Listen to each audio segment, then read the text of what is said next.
오늘 말씀 사도행전 17장 22절에서 31절 말씀까지입니다.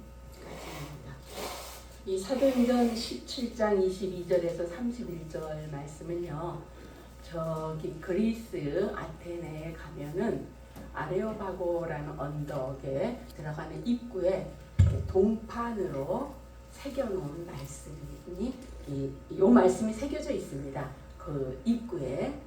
그래서 오늘 원래 본문은 이제 조금 더 길었으면 앞에서 더 나가야 되는데 그런 의미에서 그 바울이 선교했던 그 지역에 그 동판에 새겨진 그 말씀만 오늘 우리가 본문으로 설정을 했습니다. 라는 설교할 때는 그 앞에 말씀도 계속해서 같이 보도록 하겠습니다. 사도행전 17장 22절에서 31절 말씀까지 우리 함께 합독하시겠습니다. 바울이 아레오파고 가운데 서서 말하되 아덴 사람들아 너희를 보니 범서에 종교심이 많도다. 내가 두루 다니며 너희를 위하는 것들을 보다가 알지 못하는 신에게라고 새긴 단도 보았으니 그런즉 너희가 알지 못하고 위하는 그것을 내가 너희에게 알게 하리라. 우주와 그 가운데 있는 만물을 지으신 하나님께서는 천지의 주제시니 손으로 지은 전에 계시지 아니하시고 또 무엇이 부족한 것처럼 사람의 손으로 섬김을 받는 것이 아니니 이는 만민에게 생명과 호흡과 만물을 신이 주시는 이시니라. 인류의 모든 족속을 한 혈통으로 만드사 온 땅에 살게 하시고 그들의 연대를 정하시며 거주의 경계를 한정하셨으니 이는 사람으로 혹 하나님을 더듬어 찾아 발견하게 하려 하심이로되 그는 우리 각 사람에게 멀리 계시지 아니하도다. 우리가 그를 힘입어 살며 기동하며 존재하느니라. 너희 시인 중 어떤 사람들이 말과 같이 우리가 그의 소생이라 하니 이와 같이 하나님의 소생이 되었은즉 하나님을 금이나 은이나 돌에다 사람의 기술과 고안으로 새긴 것들과 같이 여길 것이 아니니라. 알지 못하는 시대에는 하나님이 간과하셨거니와 이제는 어디든지 사람에게 다 명하사 회개하라 하셨으니 이는 정하신 사람으로 하여금 천하를 공의로 심판할 날을 작정하시고 이에 그를 죽은 자 가운데서 다시 살리신 것으로 모든 사람에게 믿을 만한 증거를 주셨음이니라 하니라. 그들이 죽은 32절까지라 그랬죠? 32절까지 31절까지 아멘. 아멘. 네. 그렇습니다. 사도행전은 이제 사도 바울께서 열심히 전도하는 그런 그 기록을 기록해 놓은 것입니다. 사도행전 17장에는 이제 사도 바울이 베레아에서 열심히 전도를 했더니 베레아 사람들은 아주 다른 사람들보다 더 간절한 마음으로 날마다 말씀을 상고했다라고 되어 있습니다. 굉장히 은혜로운 그러한 곳이 베레아였던 것 같습니다. 은혜가 임하는 곳에 사탄의 역사도 함께 역사합니다. 데살로니카에 있는 유대인들이 이 베레아까지 쫓아와서 바울의 사역을 방해했습니다. 그래서 바울은 지금 바울과 실라는 아니죠. 디모데와 실라는 거기에 그대로 그냥 버려두고 자신만 지금 아덴으로 지금 와 있는 것입니다. 아덴, 지금으로는 아테네라고 합니다. 이 아테네는 가까운 데가 아니에요. 이렇게 이웃집이 아니에요. 베레아하고 아덴 거리가 약 320km니까 서울에서 포항까지 그런 거리. 그 당시에 그야말로 뭣도 없는데 걸어서 갔습니다. 거기 가봤거든요. 한 10몇 년 전에 가봤는데 진짜 그냥 허허벌판이에요. 거기를 걸어서 갔을 생각을 하면 굉장히 고생스러웠을 것입니다. 그런데 이 아테네는 고린도보다는 정치적으로 경제적으로 못한 곳입니다. 그러나 학문과 예술에 있어서는 유럽에서 그 당시 최고의 도시였습니다. 그래서 우리가 잘 아는 유명한 철학자들 소크라테스, 플라톤, 에피쿠로스, 제논, 아리스토텔레스 이런 사람들의 고향이 다 이 아테네입니다. 그러니까 굉장히 도시가 학문적이고 철학적이고 굉장히 유식할 것 같은 그러한 철학, 문학, 예술의 그런 도시입니다. 오늘날 우리는 뭐 랜드마크라는 말을 많이 쓰죠. 어느 지역을 대표하는 그러한 건물을 말하는데 이 아테네 랜드마크는 뭐니 해도 이 파르테논 신전일 것입니다.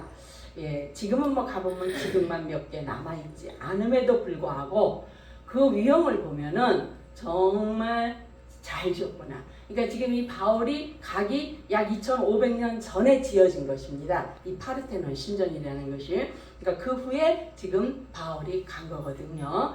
예, 그럼에도 불구하고 지금도 엄청 그렇게 잘 되는데 우리가 그 유네스코 지정 뭐 그러면은 그 로고 유네스코 로고가 이렇게 기와집이 같은 게 지붕에 있고 가운데 글씨가 있죠. 예, 뭐 UNESSO 그리고 밑에 이렇게 기둥 이렇게 바닥이 있고 집에 글씨가 이렇게 그게 유네스코 로고거든요. 그게 바로 파르테논 신전. 그러니까 유네스코 1호가 바로 그 파르테논 신전이거든요. 그 파르테논 신전이 그 유네스코의 그 로고가 된 것입니다. 그러니까 지금도 많은 사람들이 이걸 보기 위해서 와서 그야말로 감탄과 경외를 일으키는 그런 대단한 위엄을 뽐내는 그러한 곳에 왔다라는 거죠. 그러면서 지금 이 바울은 이곳에서 신라와 디모데를 지금 기다리고 있는 것입니다. 가서 보고 이 바울이 마음속에 우리는 가니까 엄청 와 대단하다 막 이런 생각밖에 없었습니다. 바울은 그 마음에 분노가 치솟았다. 바울의 마음 속에 있는 영이 분노로 타올랐다라고 이렇게 말을 하고 있습니다. 자, 파르테논 신전은요, 그 이교도의 예배를 드리던 그러한 곳인데 우리 16절, 18절은 안 읽었지만 거기에 보면은요, 바울이 아덴에서 그들을 기다리다가, 그러니까 그들이 뭐예요? 디모데하고 신라지요. 그 성에 우상이 가득 찬 것을 보고 마음에 격분하여, 그러니까 분노하여 회당에서 유대인과 경건한 사람들과, 그러니까 회당과 그러한 그런 데뿐만 아니라 장터에서 장터가 뭐더라? 장터에서 변론을 했다라고 되어 있습니다. 그러니까 아무 데서나 닥치는 대로 변론을 전도를 하기 시작했습니다. 에피쿠로스와 철학자와 스토아 철학자들이 바울과 쟁론할세 어떤 사람들은 바울한테 이 말쟁이가 무슨 말을 하느냐 하고 어떤 사람들은 저 사람이 이방의 다른 신 하나를 또 소개하나 보다라고 했습니다. 그런데 바울은 뭘 전했다고요? 예수의 부활을 전했다라고 되어 있습니다. 자, 아까도 말씀드린 것처럼 이 세계 최고의 철학 도시 소크라테스, 플라톤, 제논, 아리스토텔레스가 나온 그러한 고향이다 보니까 철학의 도시인데 철학이면 어때요? 지혜 있는 사람들 같잖아요. 똑똑한 사람들 같잖아요. 그런데 그렇게 지혜롭고 똑똑한 사람들이 사는 것 같은 그곳에 뭐만 가득 찼다고요? 우상의 정각이 가득 찼다는 거죠. 그 우상의 정각도요, 조그만 정각이 아닙니다. 가보면 대단합니다. 그 당시 그곳의 우상이 약 300개였다고 합니다. 그러니까 세워놓은 우상이 300개. 엄청나죠? 그러니까 우상의 전시장. 그러니까 바울이 분노할 만도 한 것 같아요. 그러면서도 이 사람들은 자기네는 최고의 지성이다. 당대의 최고의 지성이다.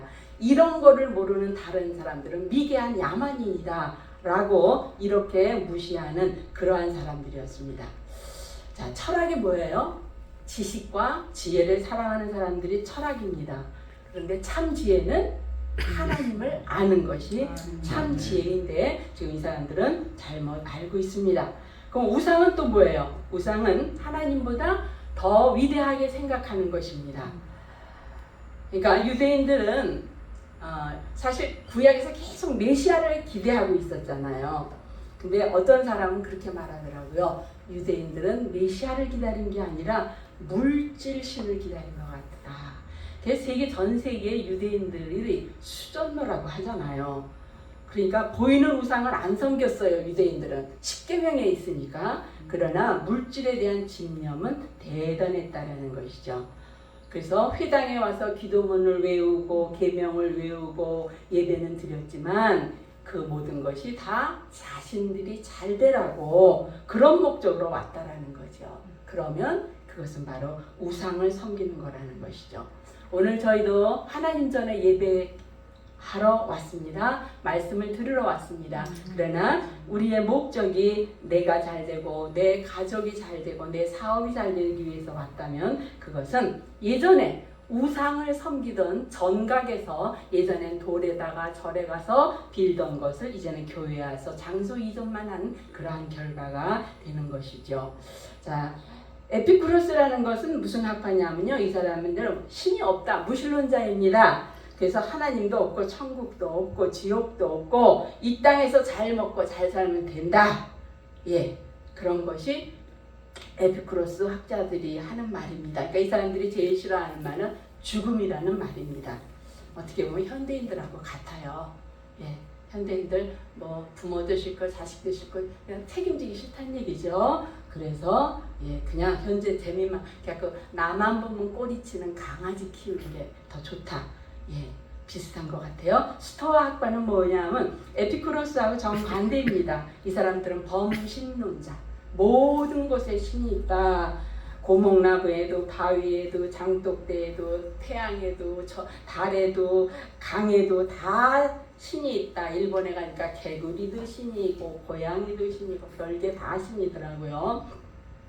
그렇습니다. 그렇게 이제 섬기는 사람들이 스토아 학파입니다. 그러니까 바울이 그걸 보면서 분노를 했는데 그 분노를 가지고 예, 전도의 현장으로 나가는 동력을 삼았다라는 것입니다. 요새는 그런 일이 좀 없는데 예전에 보면 단군 신상에다가 막 시뻘건 페인트를 막 거놓고 그랬던 사건이 뉴스에 막 나왔습니다.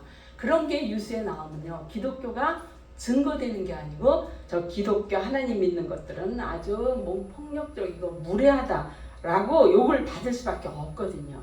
바울은 그런 거룩한 분노를 가지고 전도의 현장으로 갔다라는 것입니다. 그리고 그러니까 우리가 그런 것 같아요.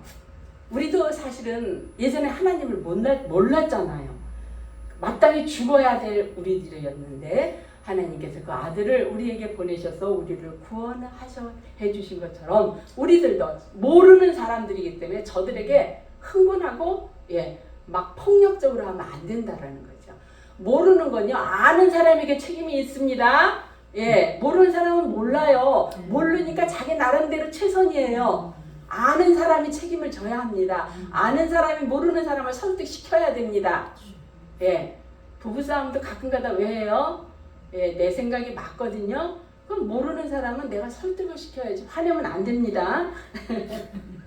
자, 21절에 보면은 그를 붙들어 아레오바고로 가며 말하기. 그러니까 그 중에 한 사람이 이제 바울을 붙들어서 아레오바고로 가면서 내가 말하는 이 새로운 가르침이 무엇인지 우리가 알 수 있겠느냐. 내가 어떤 이상한 것을 우리 귀에 들려주니 그 무슨 뜻인지 알고자 하노라 하니 모든 아덴 사람과 거기서 나그네 된 외국인들은 가장 새로운 것들을 말하고 듣는 것 이외에는 달리 시간을 쓰지 않았다라는 거예요. 그러니까 그곳에 모인 사람들, 그러니까 소위 말하는 철학자, 아주 지혜의 동산에 올라온 그것에 온 사람들은 학문과 지혜만을 연구하는 이러한 사람들이라는 그러한 자부심으로 그런 자부심으로 날마다 새로운 것을 찾아다니면서 듣고 시간을 연구하는 데만 쓰는 그러한 사람들이었다라는 것입니다. 좋기는 좋아요. 그런데 지금 길이 잘못되고 있습니다. 오늘 우리가 읽은 본문입니다. 22절. 바울이 아레오바고 가운데 서서 말하되 아덴 사람들아 너희를 보니 범사에 종교성이 많도다 라고 말하면서 내가 두루 다니며 너희가 위하는 것들을 보다가 알지 못하는 신에게라고 새긴 단도 보았으니 그런즉 너희가 알지 못하는 하고 위하는 그것을 내가 너희에게 알게 하리라. 좀 말은 맞는데 좀 말이 좀 미심쩍습니다. 지금 뭐냐면요, 종교성이 많고 중심이 많고 너희들이 위하는 것이 있는데 알지 못하는 신도 있다고 하는데 내가 그 알지 못하는 신들을 너희에게 알게 하겠다. 잘 생각하면요, 이거는요 바울이 하나님을 또 다른 한 신으로 지금 소개하겠다는 말로 들릴 수밖에 없는 그런 표현이 되었습니다. 바울답지 않은 좀 안타까운 아쉬운 마음이 있습니다. 저런 것들은 다 버려야 된다. 저건 말도 못하고 냄새도 못하고 못 맡고 생각도 못하니까 이렇게 좀 했으면 바울다울 텐데 바울이 그렇게 하지 않았습니다. 근데 이것을 우리가 접촉점이라고 합니다. 전도할 사람을 만나자마자 전도를 하면 처음부터 잘라버리니까 일단 그 사람들의 어떤 강점을, 좋은 점을 이제 칭찬을 하면서 부드럽게 이제 시작을 했습니다. 그런데 보니까 다 형상을 만들어 놓고 그 제단 앞에 제사를 하는데 어떤 제단에 가니까 형상이 없이 그냥 알지 못하는 신이다라는 그러한 제단이 있는 것을 보았다라는 거죠. 자, 그 제단이 그 유래가 어떻게 됐냐면요. BC 6세기 전, 그러니까 바울이 이곳에 오기 약 500~600년 전에 그 아테네의 전염병이 굉장히 횡행했다고 합니다. 그때에 그 전염병으로부터 아테네를 지켜준 신들한테 감사하기 위해서 솔론이라는 사람이 명하여서 아테네에 세워져 있는 모든 신상들에게 제사를 했다고 합니다.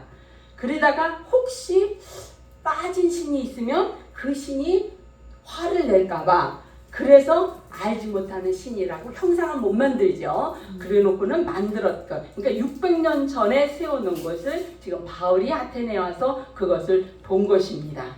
그러니까 우상이라는 것은요, 어떤 것이냐면요, 사람이 두려워서 섬기는 게 우상이라는 거예요. 모르는 신이 빠졌다고 자기는 섬기지 않았다고 화를 내서 내가 벌 받을까봐 두려워서 그래서 하는 것. 그러니까 우상 섬김은 지극히 자기중심적이고 미심적이고 이기적이라는 것입니다. 그런데 바울이 참 안타깝게 이렇게 하는 것이 저들을 귀에는 1+1이 되는 그러한 신 중에 또 하나의 신 정도로 받아들이지 않을까 하는 그러한 염려가 있습니다. 고린도전서 8장에 비록 하늘에나 땅에나 신이라 칭하는 자가 있어 많은 신과 많은 주가 있으나 그러나 우리에게는 한 하나님 곧 아버지가 계시니 만물이 그에게서 났고 우리도 그를 위하여 또한 한 주 예수 그리스도께서 계시니 만물이 그로 말미암고 우리도 그로 말미암았느니라. 이렇게 증거를 했더라면 우리의 아쉬움이 있죠. 100점 중에 1000점인데 바울이 부드럽게 그렇게 복음을 전하기 시작을 했다라는 것입니다. 그래서 바울이 전한 그런 하나님은 어떠한 하나님인지 바울의 말을 통해서 우리가 다시 한번 하나님을 정리해 보도록 해보겠습니다. 24절에 보면은요, 우주와 그 가운데에 있는 만물을 지으신 하나님께서 천지의 주제시니 라고 되어 있습니다. 즉 먼저 하나님은 온 우주를 창조하신 온 우주의 주인이시다라고 그렇게 말을 하고 있습니다. 잘하고 있죠. 천지의 주제, 주인이 되시고 천지를 다스리시고, 그러니까 지금도 바람 불고 뭐 태풍이 오고 비 오고 이러는 거 하나님이 하시는 일이고, 우주까지 다 다스리시는 분이 하나님이십니다. 그래서 저는요, 사람들이 비가 많이 올 때 아유 이렇게 비가 와 하늘에 구멍이 뚫렸나 그런 말을 하면 뭔가 죄송해요. 그거는 물론 인간들이 환경을 오염시켜서 오는 그런 재해도 있지만 근본적으로는 하나님이 하신 걸 우리가 믿어야 되거든요. 그러니까 함부로 그런 날씨에 대해서 우리가 함부로 하면 안 됩니다. 뭐 어디 놀러 간다고 저는 예전에 교회 학교 할 때도 어디 놀러 간다고 뭐 날씨 좋게 해달라고 기도 안 했어요. 저는 왜? 오면은 오는 대로 그 안에서 또 은혜할 수 있어요. 그래서 그냥 적어도 그런 건 하나님의 권한이 아닌가 이런 생각을 해서 저는 기도를 안 했습니다. 자, 그 다음에 이제 두 번째로 보면은요, 그 하나님은 사람의 손으로 지으신, 사람의 섬김을 받으시는 그런 분이 아니고 오히려 우리를 섬기러 오신 분이라는 것입니다. 예, 만민에게 생명과 호흡과 만물을 친히 주시는 이시는 그러한 분이시다라고 이렇게 말씀을 하고 있습니다.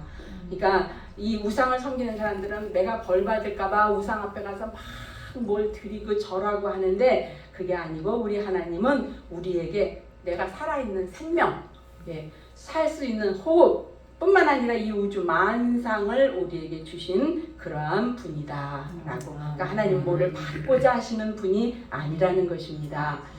시편 50편에 내가 내 집에서 수소나 내 우리에서 수염소를 취치 아니하리니 이는 산림의 짐승들과 천산의 생축이 다 내 것이며 산의 새들도 나의 아는 것이며 들의 짐승도 내 것이니라. 그러니까 하나님은 만물을 지으신 하나님은 전혀 부족함이 없는 하나님이시니까 다 하나님의 것이니까 하나님이 섬기라 하겠느냐. 오히려 하나님은 우리에게 생명과 호흡과 만물을 주신 분이다라고 이렇게 증거하고 있습니다. 우리가 이 본문 설교를 들을 때 흔히 바울의 아덴에서 선교가 실패했다. 교회를 그래서 세우지 못했다라고 이렇게 말하지만요. 실제로 바울 사도는 대단한 분입니다. 왜냐하면요. 지금 이 바울 사도가 서 있는 이 아레오바고 언덕, 여기는요. 대단해요. 그러니까 뭐 이렇게 제일 첫 번째가 파르테논 신전이라고 했잖아요. 파르테논 신전만 있는 게 아니에요. 엄청난 신전들이 벅벅 서 있어요. 지금은 전쟁으로 많이 무너졌지만, 그러니까 사람들이 가서는 다 감탄만 해요. 뿐만 아니라 그 당시에 도서관이요. 지금 막 아파트 한 몇 층 높이의 도서관. 근데 뒤는 다 무너지고 앞에 전면만 서 있어요. 가까스로. 그런 도서관 건물. 이렇게 원형 극장. 엄청나요. 가보면은 아고라 시장. 그리고 그 시장에 보니까요, 그 당시에도 수세식 화장실이 있더라고요. 대리석 돌 쫙 해놓고 구멍을 뻥뻥 뚫어놓고 그 밑으로 물이 흘렀대요. 그래갖고 수건으로 이렇게 쓰서 물이 흘러가게 하는. 대단합니다. 그러니까 이 바울이 사실 예루살렘 이 유대인의 그런 촌에 있다가 이곳을 봤는데 지금 이 현대인들이 가서 봐도 엄청나다라고 이렇게 말을 하는데 바울은 주눅들지 않았다라는 것입니다.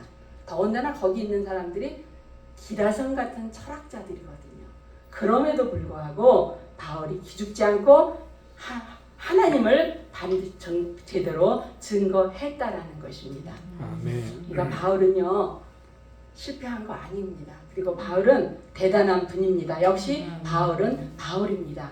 그 엄청난 건물들 앞에서 신전 앞에서 전혀 압도당하지 아니하고 천지의 주제이신 하나님께서는 이렇게 아무리 잘 전하도 사람이 손으로 지은 건축물에 갇혀 있는 분이 아니다 라고 당당하게 지금 선포하고 있다라는 것입니다. 지금도 파르테논 이런 데 가면은요, 파르테논 신전이 제일 제대로 많이 남아 있으니까 사람들이 분노하기는커녕 그걸 보면서 셀카 찍고 막 올려놓고 SNS에 올려놓고 대단합니다. 지금은 파르테논 신전이 기둥만 있지만 예전에는 그 안에 금신상, 아테네 금신상, 여신상이 있었대요. 높이가 11m였고 완전히 금으로 1100kg의 금으로, 속에는 목과 나무인데 금 1100kg의 황금으로 그를 치장했고 얼굴과 손은 상아로 그렇게 만든 아테네 여신상이 그 파르테논 신전 안에 있었습니다. 그러니까 엄청난 위엄이에요. 우리 같으면 주눅 들어서 말도 못할 텐데 바울은 했습니다. 세 번째, 바울이 전한 하나님은 모든 민족을 다스리고 인류에게 필요한 것을 주시는 그러한 하나님이다라고 이렇게 말씀하십니다. 26, 28절 보면 인류의 모든 족속을 한 혈통으로 만드사 온 땅에 살게 하시고 그들의 연대를 정하시며 거주의 경계를 한정하셨으니 이는 사람으로 혹 하나님을 더듬어 조금입니다. 이렇게 모든 사람이 아담의 한 사람을 통해서 만들어서 온 땅에 한 혈통으로 가득하게 하셨으며 그들로 하여금 연대를 언제까지 살고 거주지를 어느 곳에 살도록 하나님께서 인간의 역사 또 하나님의 역사를 그렇게 하신 분이 하나님이시다라고 이렇게 지금 말을 하나님을 소개하고 있는 것입니다. 그러면서 그런데 그 하나님은 어떤 하나님이냐 하면요. 혹 하나님을 더듬어 찾아 발견하게 하려 하심이라. 이게 무슨 말이냐면요. 사람들이 하나님을 찾고 그 하나님을 그러면 그 하나님이 어딨냐? 하나님을 찾고 싶어도 못 찾는 하나님이 아니라는 거예요. 혹 하나님을 더듬어 보면은 찾을 수 있는 그러한 그러니까 손만 뻗으면 닿을 정도로 가까이 계시는 하나님이라는 것이죠. 멀리 있어서 어마어마한 그러한 위압하는 그런 엄청난 여신들과 같이 그러한 신이 아니고 우리 하나님은 손만 뻗으면 닿을 수 있는 저 멀리 딴 세계에 계신 분이 아닌 인간의 역사 속으로 들어와서 우리와 함께 임마누엘로 함께 하시는 우리 삶의 현장에 같이 계시는 우리와 같이 계시는 그래서 우리가 언제든지 그분을 느끼고 그분을 뵈고 그분과 동행할 수 있는 그분 그러면서도 이 우주를 만드시고 내게 생명을 주신 그분, 그분이 하나님이다라고 지금 설명을 하고 있는 것입니다. 반면에 다른 세상의 종교는 어때요? 하나님을 신을 찾아갑니다. 구도하고 고행하고 경지에 올라가고 해탈하고 그래도 신이 만나줄지 안 만나줄지도 모릅니다. 신의 환심을 사기 위해서 지극정성으로 이것저것 하지만 그러나 우주 만물을 창조하신 우리 하나님은 어떤 하나님이냐? 먼저 인간을 찾아오신 그러한 하나님이다라고 하나님을 소개하고 있습니다. 네 번째로 하나님은 그 하나님은 모든 인류의 아버지시다라고 말을 하고 있습니다. 여기 보면 너희 시인 중 어떤 사람들의 말과 같이 우리가 그의 소생이다라고 28절에 나오죠. 너희 시인 중 어떤 사람들의 말과 같이 우리가 그의 소생이라. 여기서 그의 소생. 물론 바울은 하나님을 말했지만 사실 이 인용한 글은 어디서 온 글이냐면요. 제우스 신을 노래한 그 시에서 인용한 시입니다. 그러니까 바울이 우리는 하나님의 자녀이잖아요. 우리가 하나님의 자녀인 것을 인용을 하기를 비유를 하기를 제우스의 그 노래에 제우스 신을 노래한 그 시의 비유에서 지금 했다라는 거예요. 여기도 조금 우리 마음엔 안 들지요. 그냥 우리는 하나님의 자녀다 이렇게 했으면 좋을 텐데 바울이 굉장히 완곡하게 부드럽게 지금 전하고 있는 것을 볼 수가 있습니다. 그러니까 바울도 좀 이렇게 조심을 많이 했어요. 근데 그렇게 할 수밖에 없었던 게 바울이 지금 베레아에서 지금 피해서 와 있잖아요. 320km를 피해 와 있잖아요. 근데 여기 보니까 여기는 베레아하고 비교도 할 수 더 어마무지한 그런 번쩍번쩍하는 동네거든요. 그러니까 바울이 조금은 조심해서 지금 말을 전하는 것 같습니다. 그 다음에 바울은 그러나 최후의 심판은 꼭 있다. 30절, 31절 알지 못하던 시대에는 하나님이 관과하셨거니와. 그러니까 예수님 오시기 전에는 하나님이 우리의 허물을 간과하지 않으셨다라는 것입니다. 이제는 어디든지 하나님께서 다 명하사 회개하라 하셨으니 이제는 이제 이방인까지 다 회개하라 명하셨으니 이는 정하신 사람으로 하여금 천하를 공의로 심판한 날을 작정하시고 정하신 사람이 누구예요? 예수님이시죠. 예수님으로 하여금 천하를 공의로 심판할 날을 작정하셨기 때문이다. 이제는 심판 아래 놓여있기 때문에 이제는 봐주는 것 없다라는 것입니다. 그러면서 그 증거로 이에 그를 죽은 자 가운데서 다시 살리신 것으로 모든 사람에게 믿을 만한 증거를 주셨음이니라 라고 이렇게 바울이 전하고 있습니다. 그러니까 바울이요 좀 완곡한 말로 우리가 아는 바울처럼 그렇게 강하게는 안 했지만 전해야 될 하나님에 대해서는 완벽하게 다 증거했습니다. 그 엄청난 그 도시에 가서 전혀 기죽지 아니하고 여기 있는 사람들은 날마다 뭐 한다 그랬어요. 새로운 것만 보고 연구하는데 시간을 두는 사람들이라니까 얼마나 똑똑한 사람들이겠어요. 자칭 똑똑한 그런 사람들한테 바울이 전혀 기죽지 아니하고 이렇게 예수님의 죽으심과 부활하심 우리 죄를 위하시고 그리고 그 증거로 살아나셨다. 그 말을 지금 자신 있게 담대하게 전하고 있는 것입니다. 그렇습니다. 하나님은 우리가 죄에서 돌이키시기를 지금도 원하고 계십니다. 하나님을 알지 못하던 시대에는 사람들이 무지하고 방종하게 버려두셨지만 이제 독생자 예수 그리스도를 이 땅에 보내셔서 이제는 죄와 심판을 경고하시도록 이렇게 하셨습니다. 그렇습니다. 하나님은 예수 그리스도 안에서 인류에게 살 길을 분명히 우리에게 보여주셨습니다. 그리고 성령님은 예수 그리스도의 은혜를 우리 성도들에게 적용시켜 주시면서 알고 깨달아서 풍성한 삶을 살도록 이렇게 하시고 지금 계신 것입니다. 이 본문에서 우리가 보면서 아데네 바울의 선교는 실패한 것이 아니라는 것이죠. 오히려 몇 명 안 나왔습니다. 32 그 마지막 절에 34절에 보면은 그 중에 몇 사람이 그를 가까이하여 믿으니 그 중에는 아레오바고 가논 디오누시오와 다말이라 하는 여자와 또 다른 사람들도 있었더라.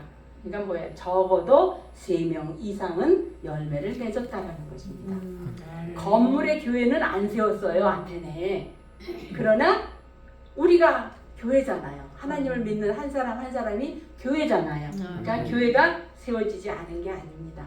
더군다나 이 당시 아테네에는 그 신전들은 어마어마한 규모의 위용을 자랑하는 신전들인데 거기다가 하나님을 믿는 교회 조그맣게 접어야 별로 은혜가 될 것 같지도 않아요.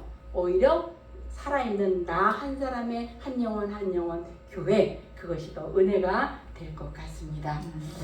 바울이 열심히 이렇게 쫄지 않고 하나님을 잘 전했지만 우리는 바울이 여기까지 온 것 그리고 바울이 이렇게 담대하게 전할 수 있었던 것 바울이 여기 올라온 거 아니잖아요. 도망온 거잖아요.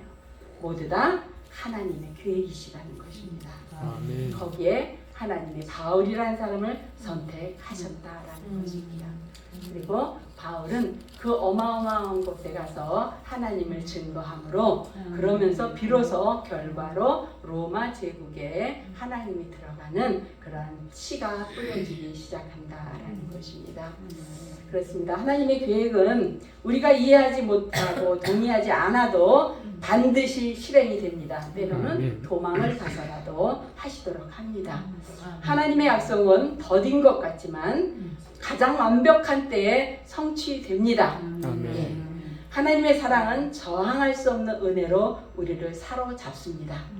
하나님의 심판은 그리스도 예수 안에서 하나님의 공의와 영생을 모든 이들로 보게 할 것입니다.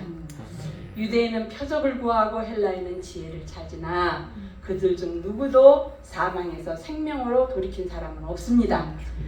우리는 오늘 남들은 미련한 것으로 보는 이 복음을 가지고 때로는 사람들이 조롱을 하더라도 오직 주님만이 죄와 사망에서 우리를 구할 수 있는 것이라함을 분명히 알고 신뢰하며 선포하는 그러한 저희들이 될 수 있기를 주님의 이름으로 축원합니다.